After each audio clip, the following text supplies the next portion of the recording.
Je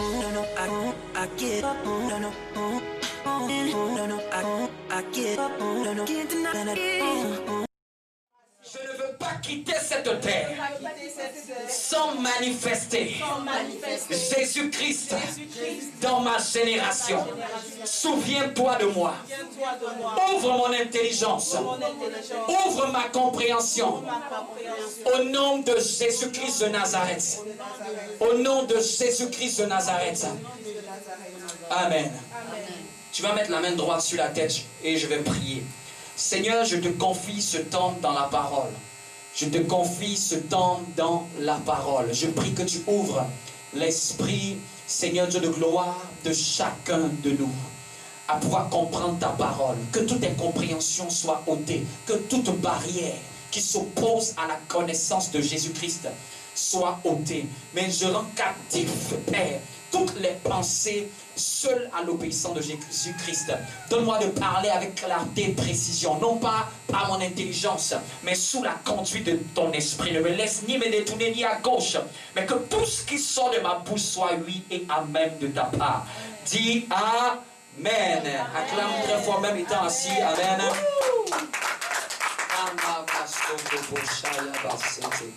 Amen. Nous allons prendre les Écritures.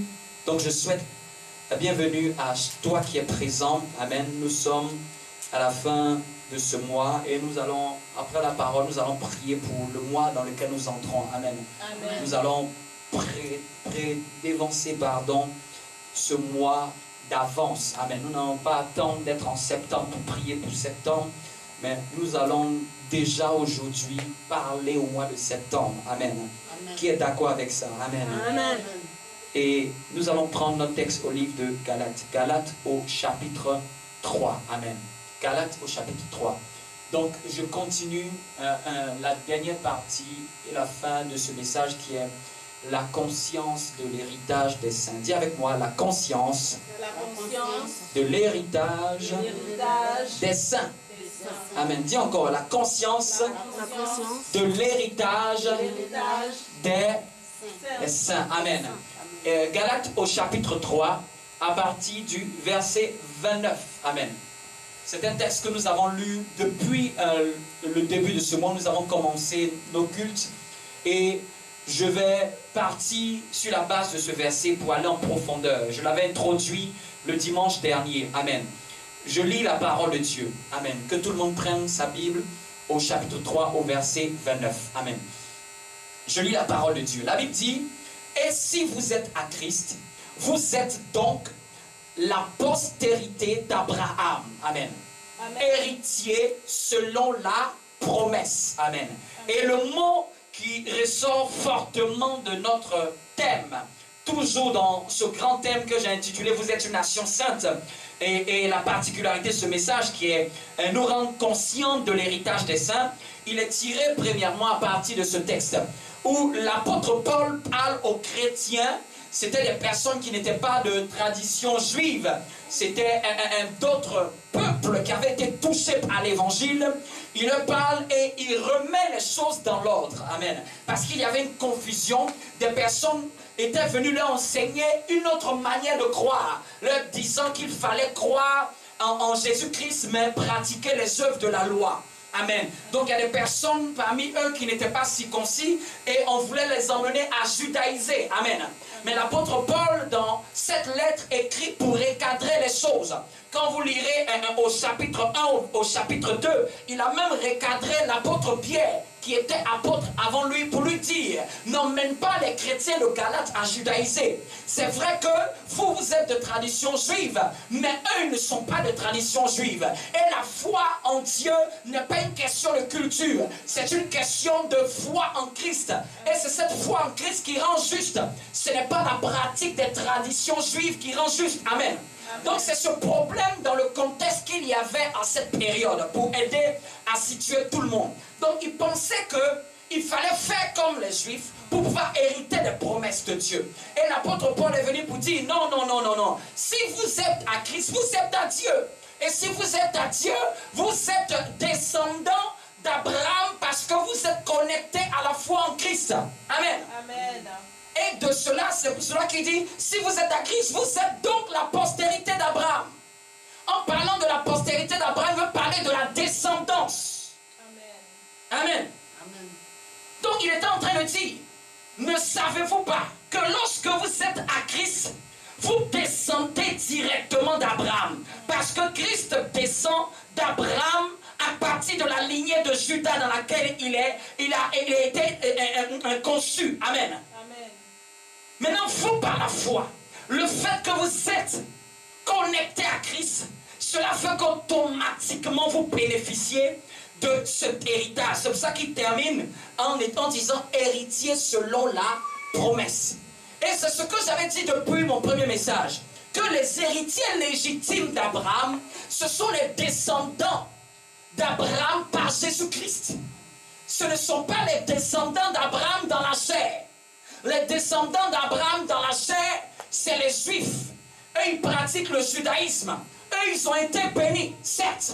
Mais les véritables héritiers de la promesse de Dieu, ce sont les descendants d'Abraham par Jésus-Christ. Amen. Amen. Dis avec moi, je suis descendant d'Abraham Je suis descendant d'Abraham par Jésus-Christ. par Jésus-Christ. Est-ce que c'est clair? Amen. Donc, le mot qui nous frappe ici, c'est héritage. Parce qu'ici, l'apôtre Paul a dit, héritier selon la promesse. Et j'avais défini, semaine dernière, qu'est-ce que signifie un héritage? Et pourquoi je parle de ce mot? Pourquoi ce mot revient? Pourquoi ce mot je le fais sortir? Vous devez comprendre qu'en tant qu'enfant de Dieu, nous sommes héritiers. Dis avec moi, je suis héritier. Je suis héritier. Et un héritier, c'est quoi? C'est une personne qui, à cause de sa position, bénéficie de quelque chose qu'on veut lui léguer.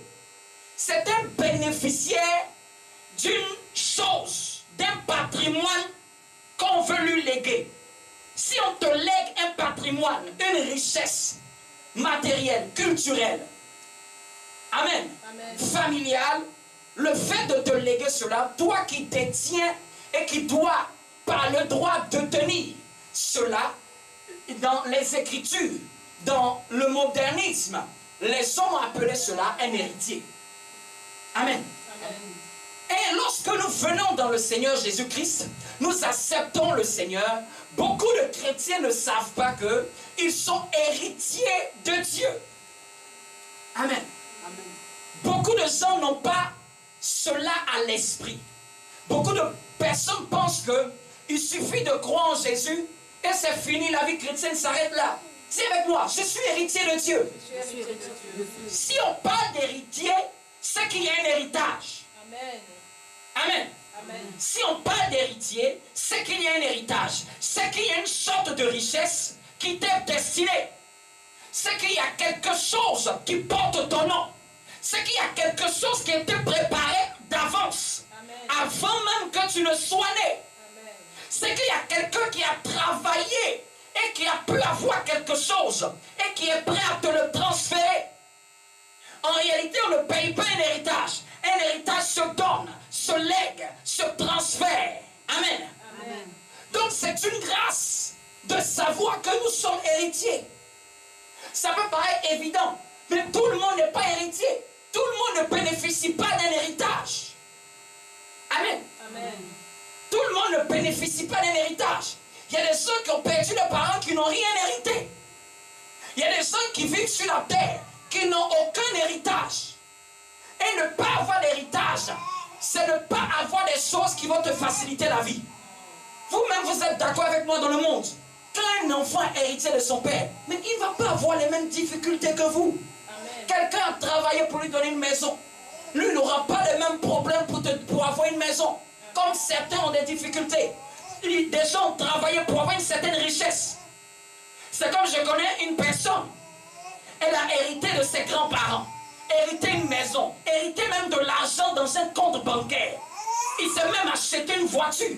C'est-à-dire là où quelqu'un va travailler pour avoir cette somme. Lui ne travaille pas, il a déjà. Amen. Amen.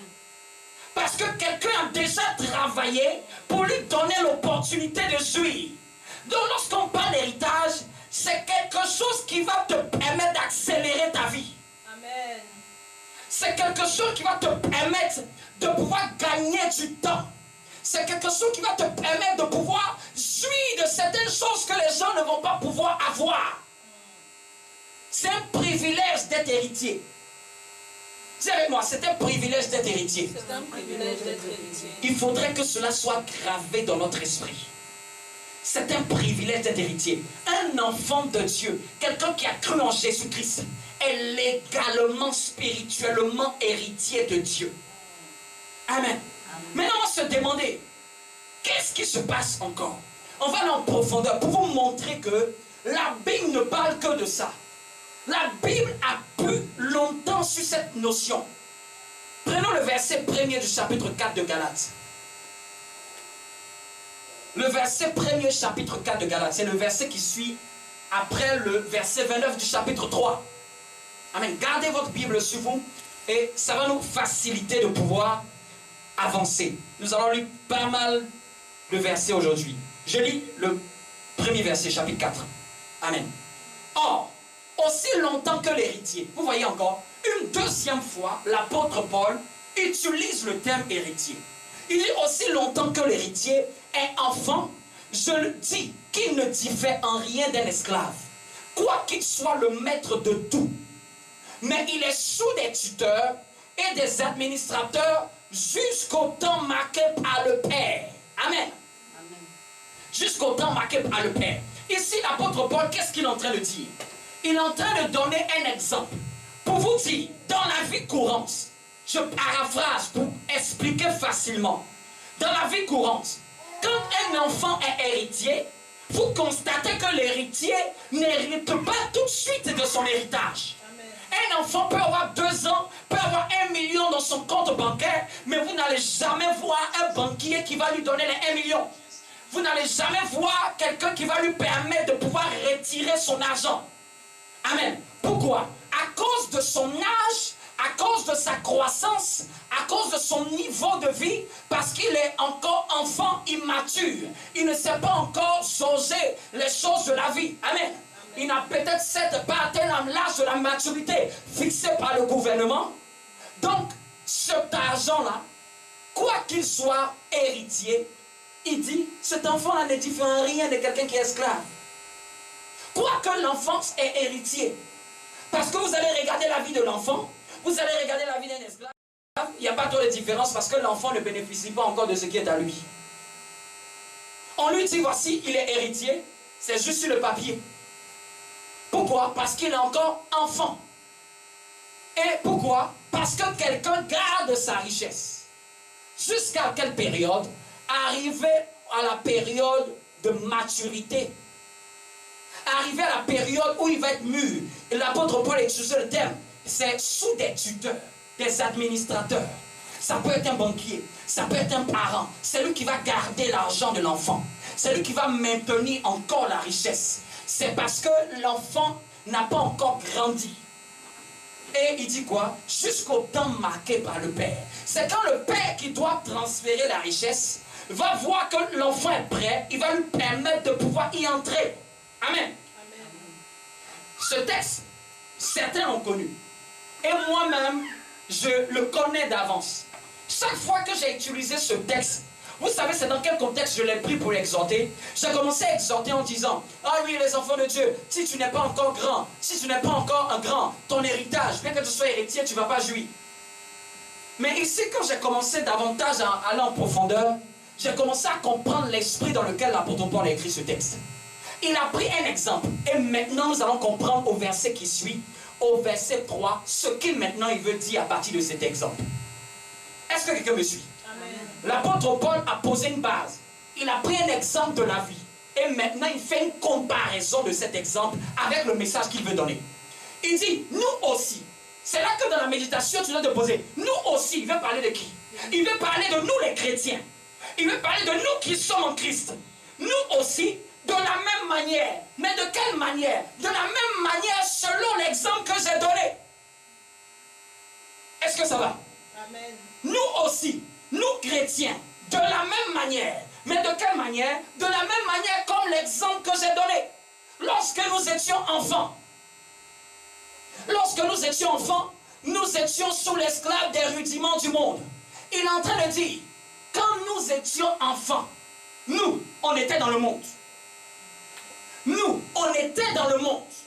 Quand je parle ici d'enfant, ce n'est pas enfant selon l'âge de croissance physique, mais c'est enfant sur le plan spirituel. Amen. Nous aussi, nous étions, parce que regardez, il dit nous aussi, nous étions enfants.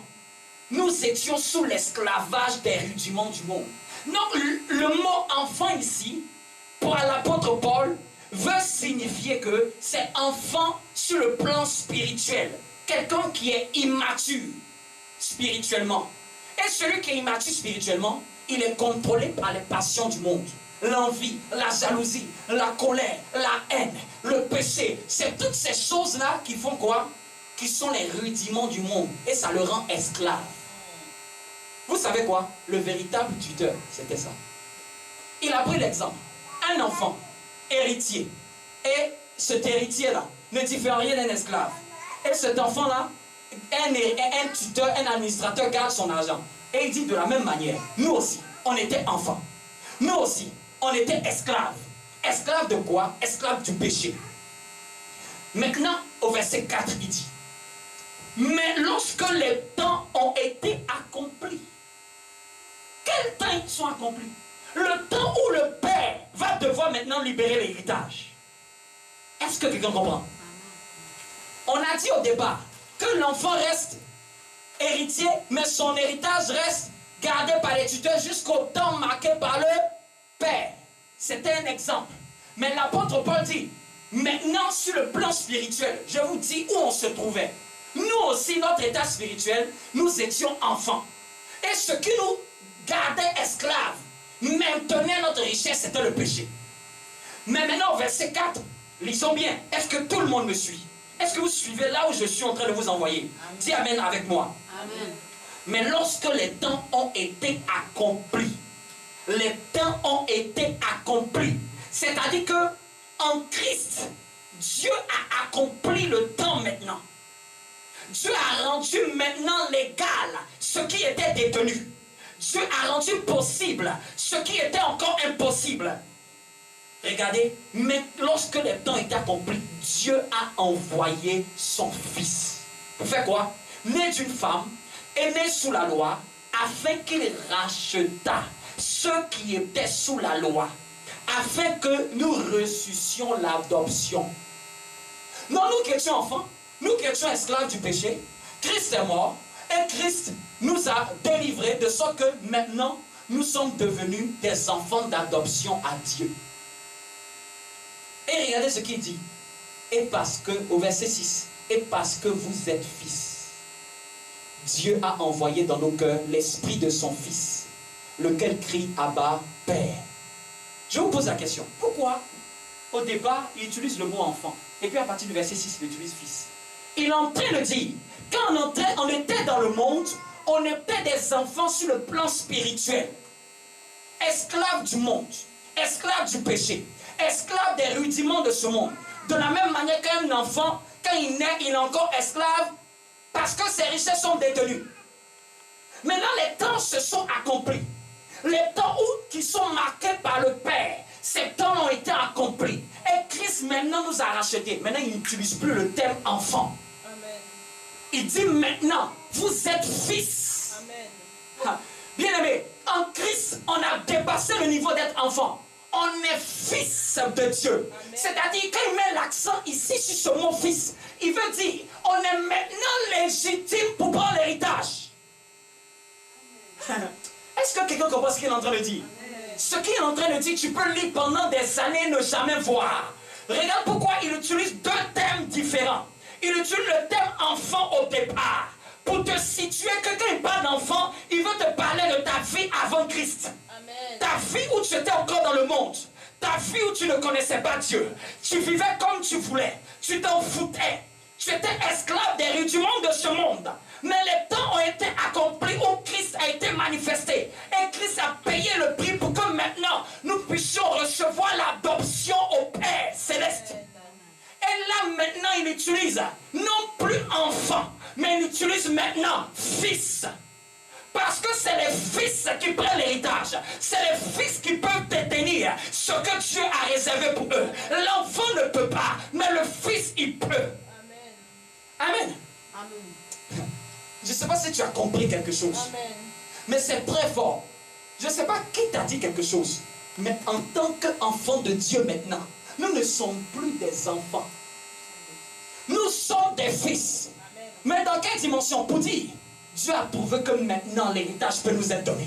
Dieu a prouvé que maintenant l'héritage maintenant peut être donné. Regardez ce qu'il dit au verset 7. Ce que je vous dis le termine. Ainsi, tu n'es plus esclave, mais fils. Waouh! Ainsi, tu n'es plus esclave, mais fils. Il ne dit pas mais enfant. Pourquoi il te dit fils? Parce qu'entre l'enfant et fils, tu as déjà accepté Jésus. C'est Jésus même qui t'a donné l'opportunité d'être fils. Regardez, quand Jésus est venu, Jésus ne s'est jamais fait appeler je suis l'enfant de Dieu. Il s'est toujours fait appeler je suis le fils de Dieu. Pourquoi il mettait l'accent sur le mot fils? Pour dire que je suis le premier-né à recevoir l'héritage. Et tous ceux qui viendront par la suite pourront rentrer dans l'héritage. Amen. Amen. Amen. Est-ce que ça va? Amen. Ainsi, dis avec moi, ainsi. Ainsi. Je ne suis plus esclave. Je ne suis plus esclave. Mes fils. Mes fils, filles. Mes fils, filles. Je lis la parole. Et regardez ce que l'apôtre dit de merveilleux. Et si tu es fils, si tu dis que tu es fils, si tu dis que tu es fils, je dis bien, si tu crois que tu es fils, tu es aussi héritier par la grâce de Dieu. Waouh! Parce que tu es fils, tu es héritier par la grâce de Dieu. Parce que tu es fils, c'est-à-dire, il y a eu une transition spirituelle qui t'a fait quitter de l'enfant spirituel à la dimension de fils, sur le plan spirituel, de ta position avec Dieu. C'est-à-dire que quand Dieu te regarde, il ne t'appelle plus enfant, il t'appelle fils. Pourquoi? Parce qu'il trouve maintenant que tu es prêt pour recevoir ce qui est à Dieu. Tu es prêt, tu es entré maintenant dans la promesse. Tu es entré, avant tu étais enfant, tu vivais comme tu voulais, tu faisais ce que tu veux. Tu dis, ah ça c'est mon enfant, mais il est encore influencé. C'est mon enfant, mais elle est encore influencée par le péché. C'est mon enfant. Non, tout le monde est enfant de Dieu, mais tout le monde n'est pas fils de Dieu. Tout le monde est enfant de Dieu, mais tout le monde n'est pas fils de Dieu. Pourquoi je mets cette emphase? Je mets cette emphase pour dire, on est enfant de Dieu quand tu es né dans ce monde. Parce que quoi? Tout être humain est enfant de Dieu d'une manière ou d'une autre. C'est Dieu qui l'a conçu. C'est Dieu qui lui a donné un esprit, une famille, un corps. Tout le monde est la création de Dieu. Mais quand je parle de fils, là ce n'est plus la même chose. Quand nous parlons de fils, on va parler de ceux qui ont quitté l'enfance et qui ont reçu l'adoption au Père par Jésus-Christ. Ils ont donné leur foi à Jésus. Ils ont donné leur foi à Jésus. Ils ont renié ce qu'ils avaient avant. Ils ont abandonné leur vie. Ils n'ont pas regardé à eux, mais ils ont dit nous regardons à Dieu. Et quand Dieu a vu un tel sacrifice, il a dit maintenant parce que tu as accepté Jésus, je te donne la position de fils dans mon royaume. T'es héritier à la grâce de Dieu. Cet héritage, on ne l'a pas payé. Cet héritage, on l'a eu par la grâce de Dieu. Parce que nous avons cru en Jésus. Est-ce que quelqu'un me comprend?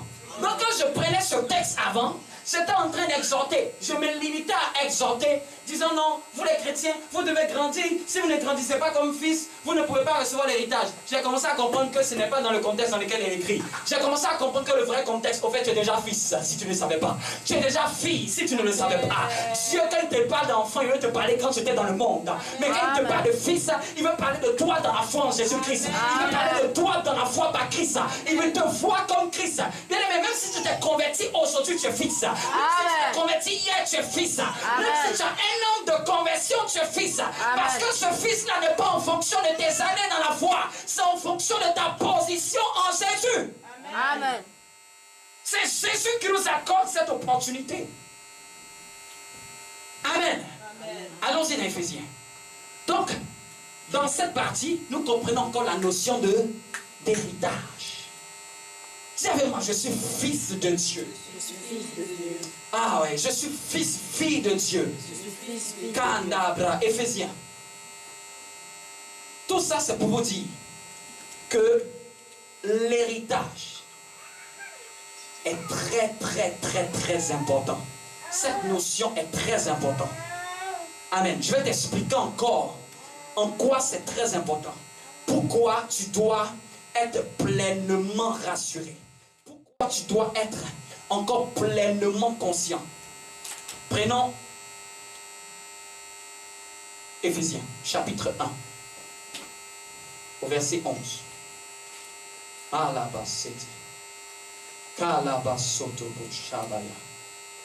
Éphésiens, chapitre 1, au verset 11.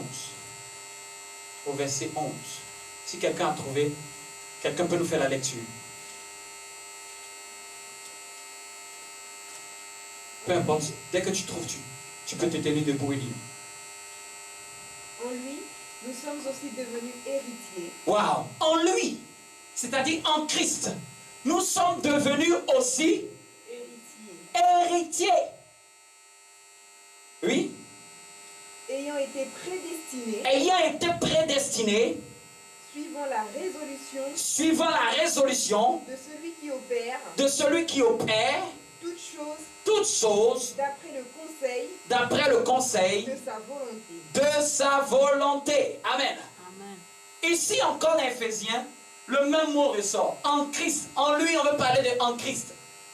En Christ, nous sommes devenus héritiers. Dis-moi un bon amen. Amen. Frappe-toi la poitrine, dis-le, je suis héritier de Jésus. Je suis héritier de Jésus. Il ne faut même pas que dans ta vie tu sois frustré. Jamais de la vie. Bien-aimé, si on te dit que tu es héritier du roi des rois, tu dois sourire seul dans ta chambre. Même quand tu vois le manque, il n'y a pas encore. Tu t'assois et puis tu dis, mais tu ris quoi? Parce que tu sais que ce que tu vois là n'est pas ce que Dieu dit. Amen. Ça, ce n'est qu'un leurre. Ce n'est qu'à l'instant, mais ce n'est pas à l'éternité. Parce que Dieu, dans son temps, il est dans l'éternité. Mais nous, de nos yeux, nous voyons que le présent. De nos yeux, nous ne voyons pas le futur. Nous ne voyons pas l'éternité. Voilà pourquoi quand Dieu te parle, il ne te parle jamais à ton présent. Il te parle toujours à ton devenir. Je ferai de toi. Je ferai de toi. Je ferai de toi. Parce que Dieu te voit à ton devenir. Amen. Ne regarde pas ton présent pour déterminer ton devenir. Ne regarde pas ce que tu es pour déterminer ce que tu seras demain. Amen. Ce que tu seras demain est en fonction de ce que Dieu a dit. Amen. Si Joseph devait regarder son devenir, il serait en train de dire que le songe de Dieu dans la maison de mon père est un mensonge. Là où la lune et les étoiles se sont prosternés devant moi est un mensonge. Là où les 11 zerbes de blé se sont prosternés devant moi, c'est un mensonge. Parce que quand il s'est vu esclave, il a dit non, ça Dieu tu ne m'as pas dit. Quand il s'est vu encore en prison, il a dit non, Dieu tu ne m'as pas dit. Mais Joseph savait ce que Dieu dit s'accomplit toujours. Amen. Amen. Il savait que son devenir était en fonction de la manière dont Dieu voyait. Donc même étant esclave, il était en train de dire, ça s'accomplira. Même en prison, il riait. Il savait qu'ici n'est pas mon terminus. Ici, ce n'est qu'une transition. Bien aimé, ne regarde pas les transitions de ta vie pour déterminer que c'est le terminus. Ne regarde pas les passages de transition de ta vie pour déterminer que c'est ton terminus. Ton terminus, c'est la position où Dieu t'attend. Amen. Dis-moi un bon amen. Amen. Tu es héritier. Héritière. Héritière de la nation de Dieu. Parmi tous les fils de Dieu, ton nom est marqué dans l'héritage. Ton nom est inscrit. Ton nom est marqué. Les anges le savent. Les démons le savent. Même le diable le sait, bien aimé. Le diable n'attaque pas quelqu'un qui n'en vaut pas la peine. La mesure de l'attaque du diable à ton égard est en train de te révéler la position que tu as dans le ciel.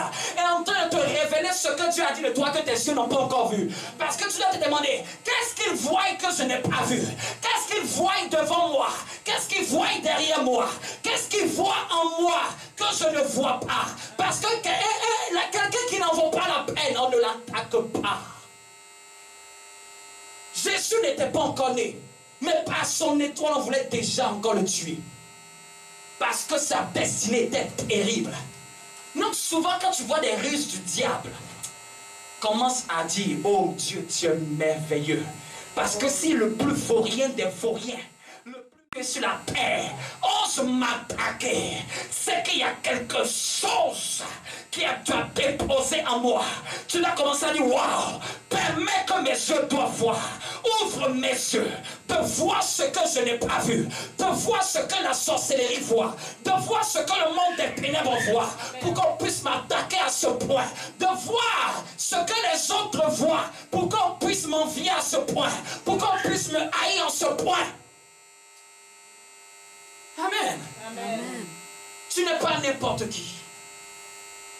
Nous ne sommes pas n'importe qui. Amen. Bien aimé, il est temps que les chrétiens commencent à prendre ce qui est à eux. Amen. Il est temps que les chrétiens que nous sommes, nous nous mettons à la position de la manière dont le ciel nous voit. Amen. Il est temps que les chrétiens, nous allons à la position où Dieu nous attend. Quand Dieu nous voit au ciel, il ne te voit pas comme un rieneux. Quand Dieu te voit au ciel, il ne te voit pas comme un pauvre. Quand Dieu te voit au ciel, il te voit comme sa fille, son fils héritier. Amen.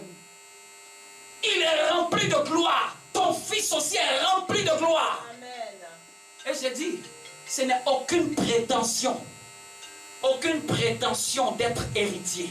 C'est une grâce. Bien aimé, au temps où nous sommes en train d'arriver, il va y avoir une différence claire entre ceux qui sont de Dieu et ceux qui ne le sont pas.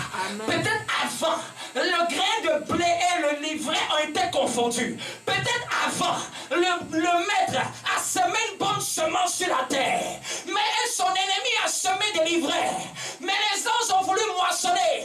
Il a dit non, attendez, n'enlevez pas l'ivraie, de peur que la bonne semence soit écartée.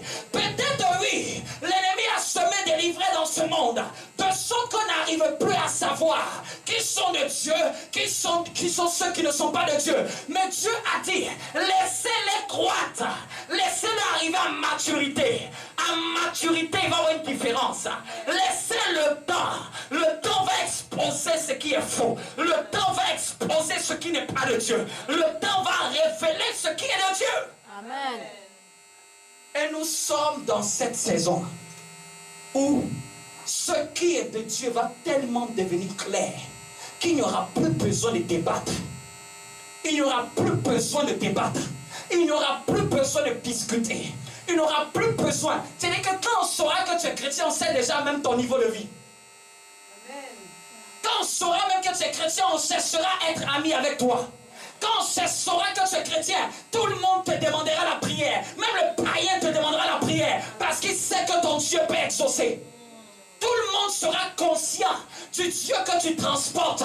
Ce n'est pas toi qui feras du bruit, mais c'est lui qui veut faire du bruit dans ta vie pour que les gens sachent, il y a Dieu ici. Amen. Regarde ta vie et dis, il y a Dieu ici. Ce n'est pas de la prétention, nous sommes de la même génétique que Dieu. C'est bien aimé, je disais avant, si Dieu voulait être vu, il aurait pris une image qu'on adorera. Mais Dieu a toujours voulu rester invisible. Pourquoi? Pour que toi tu sois visible. Amen. Afin que lorsqu'on te voit, on voit Dieu. Afin que lorsqu'on te voit, on sache que c'est Dieu qui est dans cette vie. Amen. Sinon tu aurais pu prendre un corps et se promener dans ce monde. Mais Dieu a toujours voulu cacher sa visibilité et manifester sa visibilité dans ta vie. C'est-à-dire que Dieu a toujours voulu avoir ta vie comme un gant dans lequel il va mettre sa main. Je disais un jour, si quelqu'un met sa main dans un gant et il te touche, c'est le gant qui te touche ou c'est la main qui te touche? Il y a une telle dimension où Dieu va nous prendre, où on ne saura plus si c'est toi ou c'est Dieu. Il y a une telle dimension où Dieu va nous emmener que toi et Dieu seront confondus. Parce que Dieu en toi, tu ne peux plus dire où est Dieu, où est l'homme. Parce que tu me vois faire ça. Mais c'est Dieu qui le fait. Mais il ne le fait pas hors de moi. Il le fait à l'intérieur de moi. Amen, acclame Dieu pour cela. Oui. C'est pour cela que quand tu ne sais pas qui tu es, tu peux être en train d'axer sur certains mots. Non, bien aimé, il est temps qu'il y ait un moment là. Tu dis au nom de Jésus, je prends. Faut pas dire au nom de Jésus, Seigneur, viens prendre pour me donner. Pourquoi? C'est les fils qui prennent. Les fils, ils appellent. Les fils disent comment, mais ils disent ça s'arrête. C'est le fils qui dit silence et tais-toi. Mais les gens qui ne sont pas spirituels, ils vont dire non, comment toi tu peux dire à la mer, à cette circonstance de se taire. Oui, parce que je suis fils de Dieu, je suis héritier de Dieu. Le patrimoine de la puissance de Dieu est mon héritage. Quand on parle d'héritage, c'est-à-dire tel Dieu est puissant, tel toi aussi tu es en puissanté. Tel Dieu est saint, toi aussi tu es saint.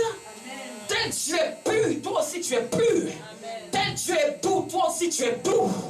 Tel Dieu est amour, toi aussi tu es amour. Parce que dans l'héritage, il y a deux dimensions. Il y a l'héritage qui affecte ta nature et il y a l'héritage qui te donne les possessions. Il y a l'héritage qui change ton être et il y a l'héritage qui te permet d'avoir des choses. Amen. Amen.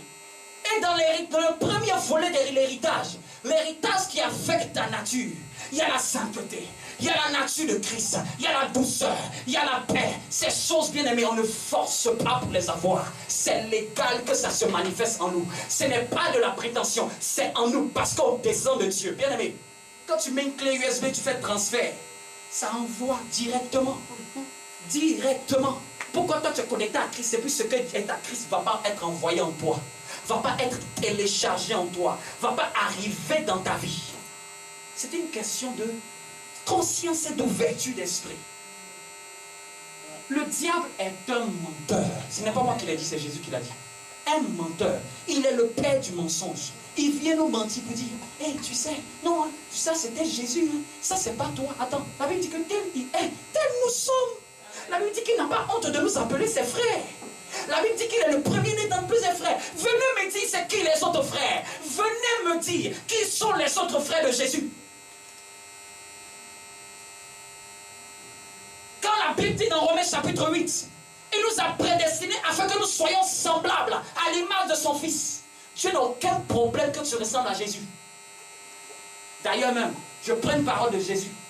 Et toute ta vie, si tu n'as pas encore accompli, ça doit toujours te dire, j'ai encore quelque chose à accomplir. Jésus a dit, vous ferez les choses que j'ai faites. Et puis il ne s'est pas arrêté là. Il a mis encore un bonus pour te challenger. Tu feras encore plus grand que moi.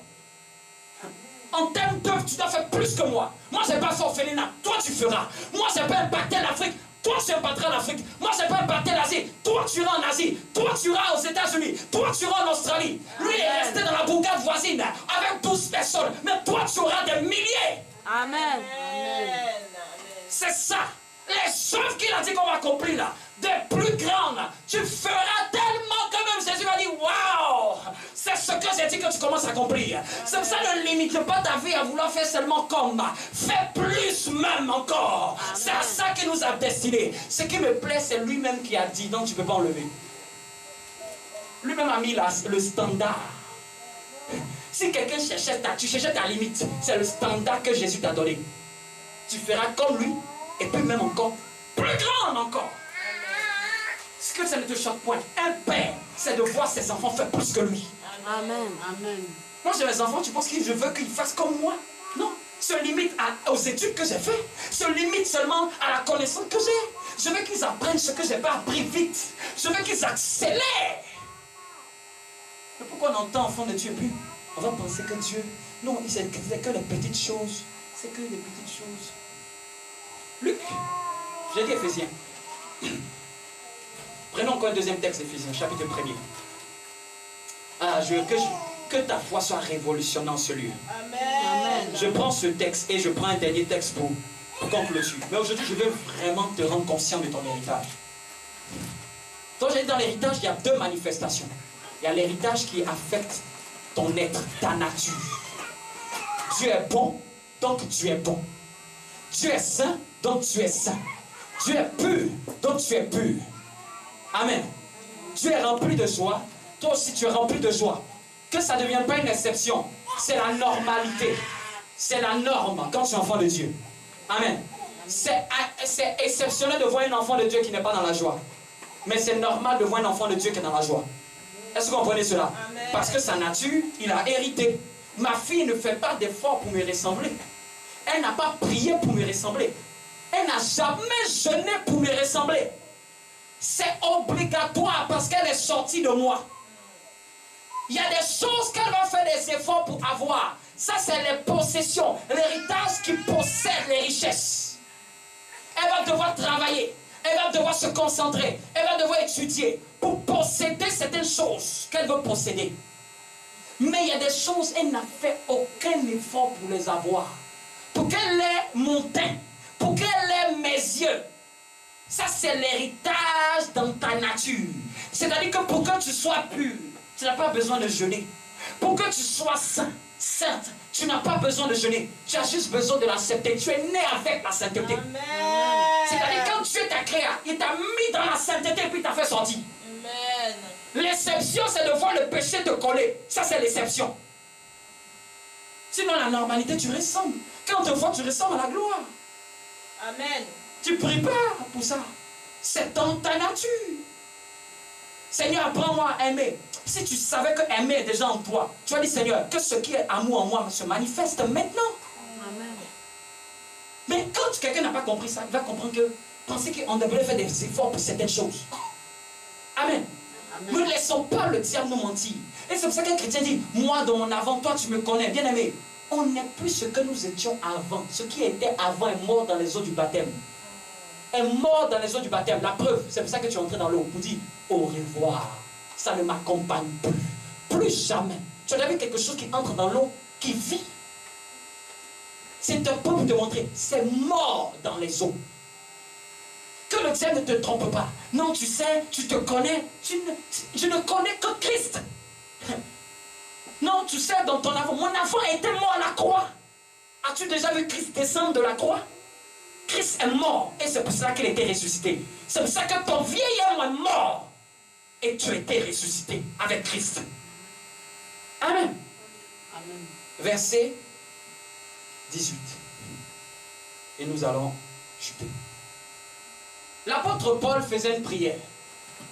Et dans la prière, il faisait ça à des chrétiens. Il dit, et qu'il illumine, verset 18 du chapitre 1 d'Éphésiens, et qu'il illumine les yeux de votre cœur.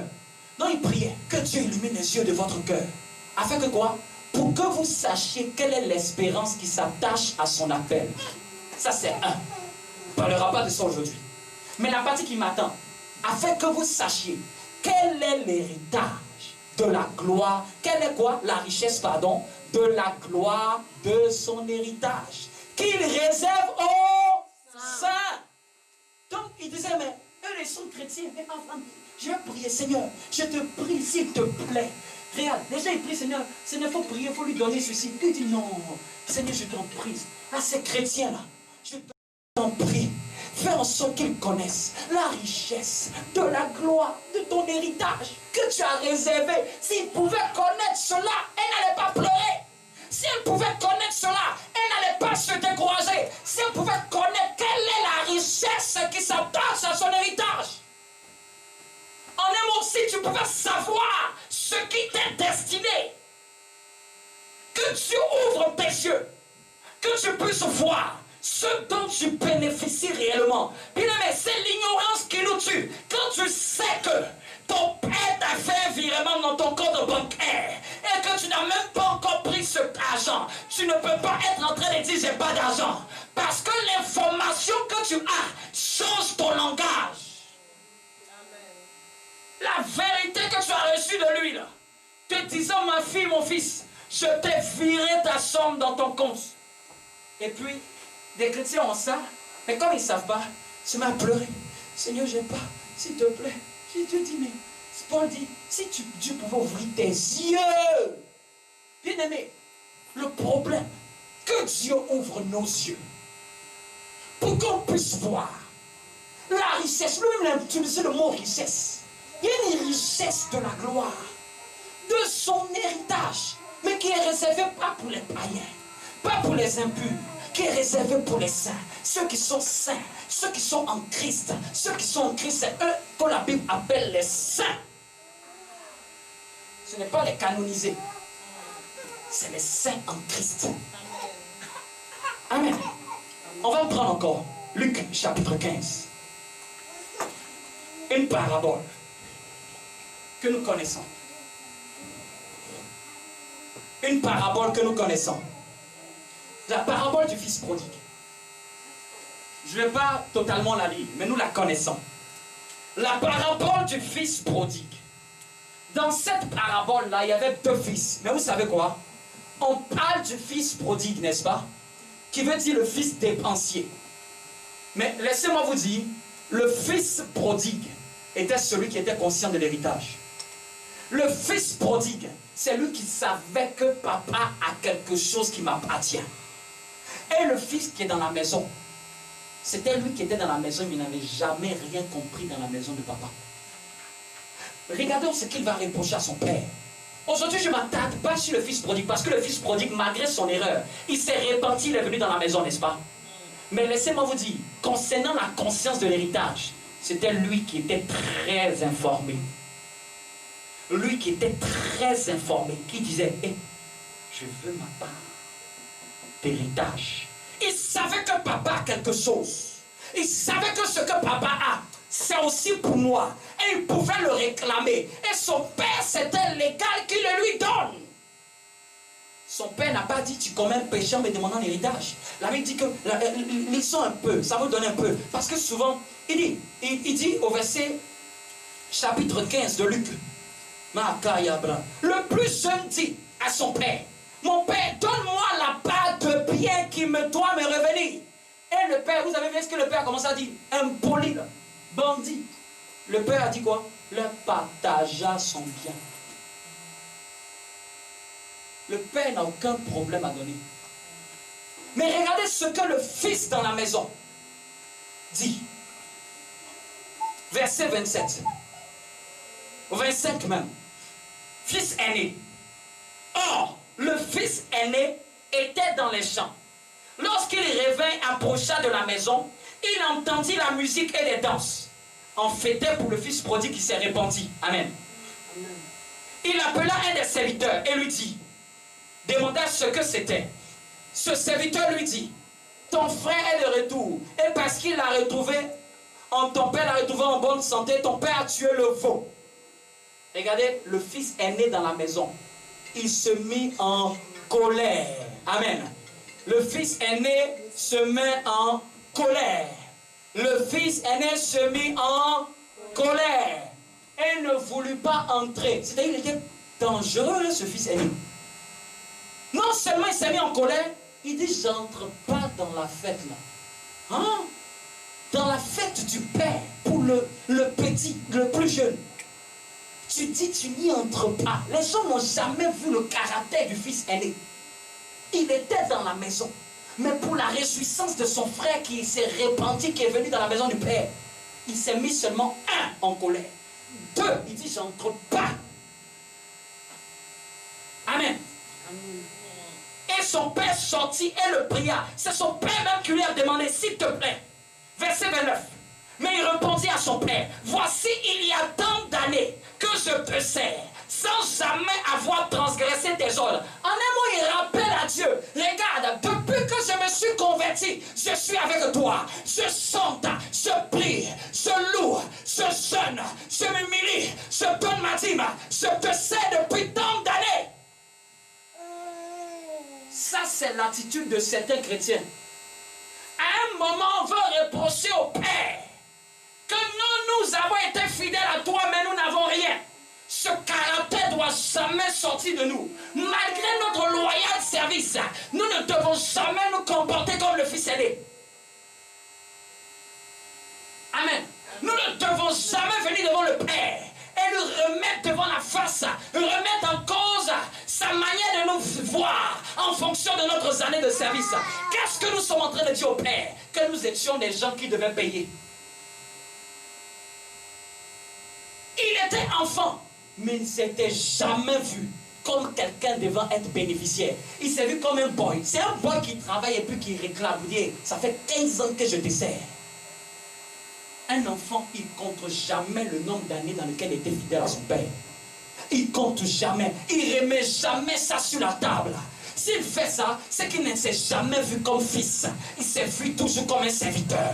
Il s'est vu comme un serviteur. Un serviteur réclame son dû. Un serviteur réclame sa fidélité. Un serviteur réclame son dû en fonction de ses loyaux services. Mais un fils, pourquoi il va réclamer son dû en fonction? Il va essayer de dire, tu dois me donner en fonction de. Amen. Amen. Il dit, sans avoir jamais transgressé tes ordres, et que devant toi, j'ai jamais péché, j'étais toujours pur à tes yeux. Et jamais tu ne m'as donné un chevreau pour que je me réjouisse. En un mot, le fils aîné, le père le voyait comme un fils aîné, mais il a dit non, c'est pas un fils aîné. Toi, tu attendais que moi je te donne le chevreau. Toi, dans la maison, tu attendais que moi je te donne. Toi, dans la maison, tu attendais que je te dise, mon fils, tiens, ta propre maison. Tu attends que je te donne encore. Et regardez ce qu'il dit. Et quand ton fils est arrivé, celui qui a mangé ton bien avec tes prostituées, c'est pour lui que tu as tué le veau gras. Regardez ce qu'il a dit. Il a dit, mon enfant, lui dit le père, tu es toujours avec moi. Tu es toujours avec moi. Et tout ce que j'ai est à toi. En un mot, le chevreau là, tu voulais le tuer, tu pouvais le tuer. Ce qui est là, c'est juste que tu n'as jamais vu que si tu pouvais prendre. C'est des enfants, ils sont dans la maison. Et puis, ils sont là comme ça. Les gens qui sont dans la maison, ils n'ont pas envie de toucher.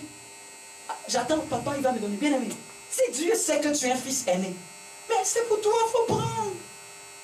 Le fils attendait que le père lui donne, comme il avait donné à l'enfant. Mais le fils était en train de ne pas savoir que quand tu commences à devenir mature avec Dieu, tu n'attends pas que papa te donne certaines choses.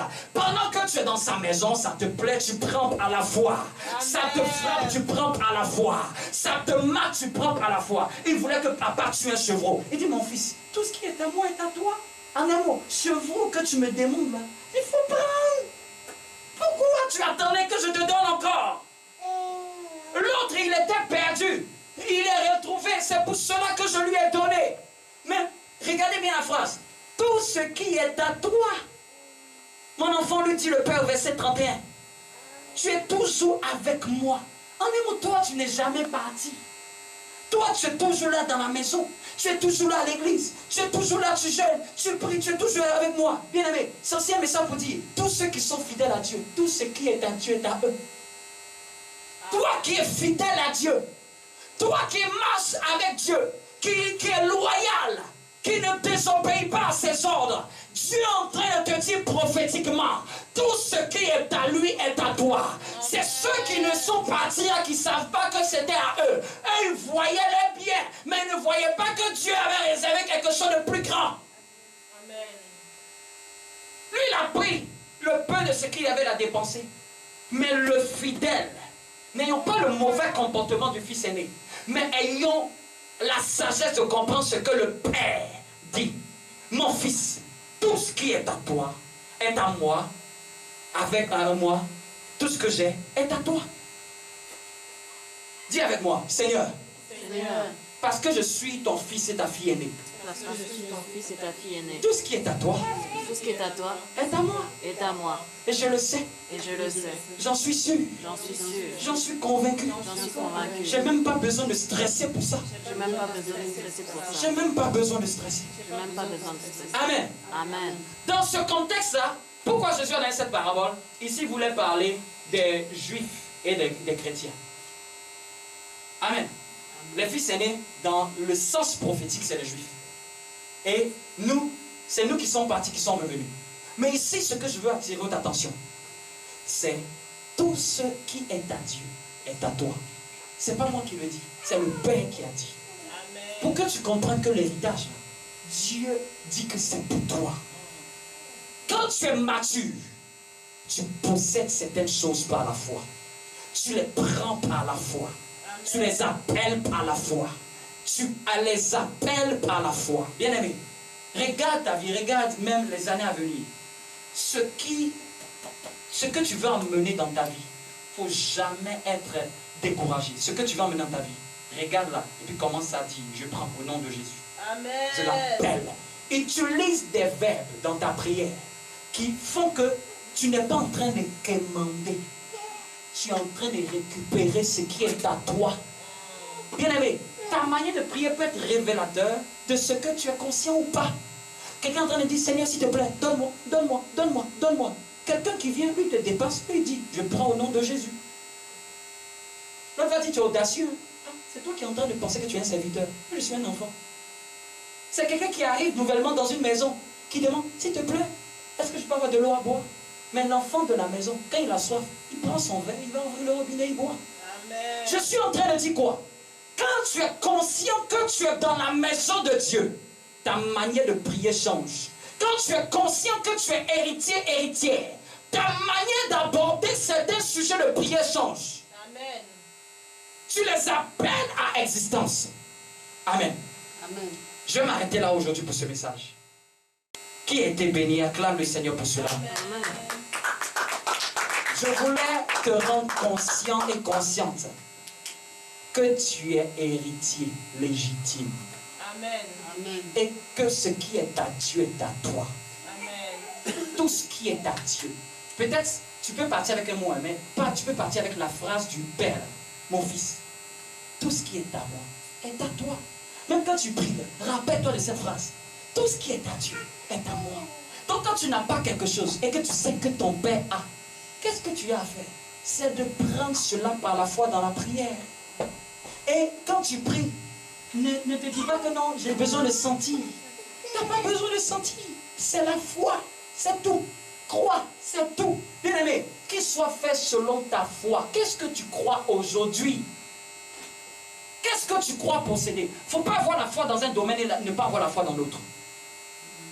Il n'y a rien que Dieu peut te résister à te donner. Si Dieu résiste à donner quelque chose, c'est que ça ne va pas dans sa volonté. Mais tout ce qui va dans la volonté de Dieu, Dieu n'a aucun problème à te le donner. Quand tes motivations sont pures, pourquoi Dieu va te retenir cela? Ce que Dieu veut, Dieu n'a pas de problème à son niveau. Mais c'est nous qui sommes souvent le problème. C'est nous, notre compréhension ne suit pas la compréhension de Dieu. C'est nous qui n'acceptons pas de nous voir comme des vrais fils.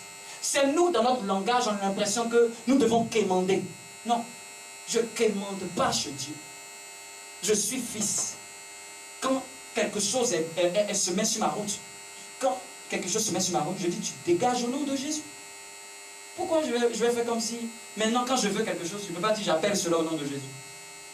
Les gens, ils savent utiliser l'autorité uniquement pour chasser les démons. Quand c'est les démons, ils disent, au nom de Jésus, tu pars. Mais la même autorité qui te permet de chasser, cette même autorité qui te permet d'envoyer, te permet d'attirer. Si tu chasses des démons, tu peux appeler des anges aussi par la prière. Tu peux appeler des vertus célestes aussi par la prière. Tu peux appeler des grâces aussi. Les gens peuvent se mettre à prier 1 heure, en train de dire, je détruis, je brise. Mais tu ne peux pas te lever en train de prier pendant 1 heure. J'appelle la grâce, j'appelle l'excellence, j'appelle la faveur, j'appelle la richesse. Les gens, ça les choque quand ils font ça. Tandis que c'est ce genre de prière qu'ils doivent faire tous les jours. Mais quand on va dire, on va tailler en paix ces démons, c'est là que tout le monde est surexcité. Mais tu ne peux pas être surexcité un matin et puis commencer à appeler. Lève-toi, tu vas commencer à appeler pour septembre. Tu vas commencer à appeler pour septembre. Bien-aimé, la même autorité qui chasse, c'est la même autorité qui appelle. Le même pouvoir qui te permet de chasser quelque chose de démoniaque, c'est le même pouvoir qui te permet d'appeler quelque chose de positif. Tu vas mettre ta main sur toi et tu vas appeler ce que tu veux dans ce mois de septembre. Moi, je vais commencer à prier. Appelle. N'aie même pas honte de ton voisin. Bien aimé. Il va même ton voisin soit étonné de la grandeur de ce que tu appelles. Lui va dire, ah bon, non, moi je me voyais petit, mais celle qui est à côté de moi, celui qui est à côté de moi ne se néglige pas. Bien aimé, je prie maintenant pour septembre. Oh oui, je te rends grâce, Seigneur, pour le mois qui arrive. J'appelle le Père, la faveur en ce mois de septembre, dans la vie de chaque membre de cette église. J'appelle de bonnes nouvelles.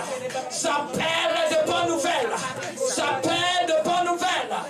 Du nord, du sud, de l'est, de l'ouest. Je parle. Septembre sur ce mois. Septembre, je te parle. Quand tu te lèves avec l'abondance dans ma vie. Quand tu te lèves avec la grâce de Dieu. Tu te lèves avec le miracle de Dieu. Tu te lèves avec un témoignage dans ma vie. Tu te lèves avec des meilleures opportunités. Tu te lèves avec des opportunités multiples. Septembre, au nom de Jésus, je commande que Que tu me sois favorable. Que tu me sois favorable. Que tu me sois favorable. Favorable dans tout ce que je vais entreprendre. Favorable dans mes entreprises. Favorable au travail. Favorable spirituellement. I get up, I get up, can't deny